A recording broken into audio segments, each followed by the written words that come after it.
Hey everyone, my name's Jamie West, and these are my 3 game-changing techniques to help you write great lyrics.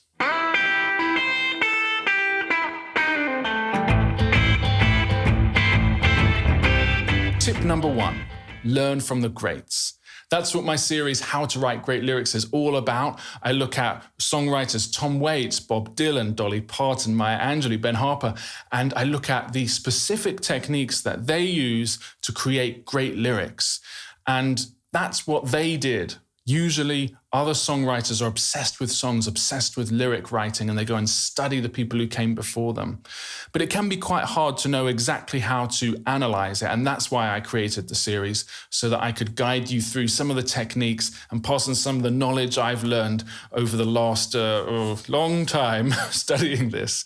So learn from the greats. Tip number 2, read books.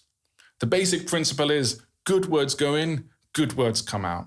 It sounds really simple, but I can always tell lyricists who read because their work is usually full of more interesting words, more texture, and more interesting scenarios. If you think about the great lyricists like Bruce Springsteen, Tom Waits, Bob Dylan, they're always reading because they need inspiration and they need to get those good words going in.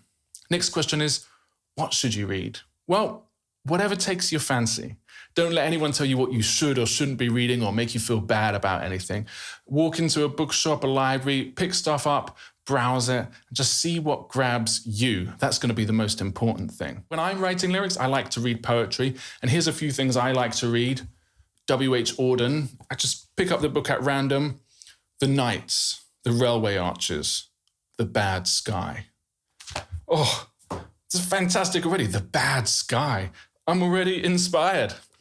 T.S. Eliot really influenced people like Bob Dylan, Maya Angelou, who I talk about in the series, Dante, Divine Comedy, Hell.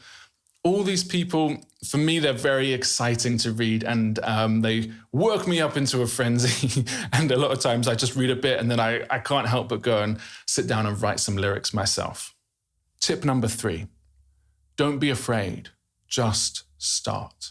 There's often a lot of fear around being creative because it's so easy for someone to come along and criticize, but it's much, much harder to create. However, it's much more worth it. I always think I'm always going to side with the creators because, even though you can be both, because you're getting your hands dirty. You're living life when you're creating. You're not sort of just standing on the sidelines yelling at the players. You're playing the match. That's where you want to be. And even though it's scary, and I still get scared when I sit down to do new things, if I can just let that feeling pass or just work on in spite of that feeling, then I'm often really proud of the things that I make. I look at them and go, God, that was brilliant. You know, had I just sort of just sat back and been afraid, I wouldn't live my life. So don't be afraid and just start. You don't have to wait a week, 2 weeks. You can pick up a notebook right now. You can type into your computer. Just get going. The first step is the hardest. That's it. Check out my series, How to Write Great Lyrics. It's free. Go to my website, jamiewest.net, to hear my music, and I will see you next time.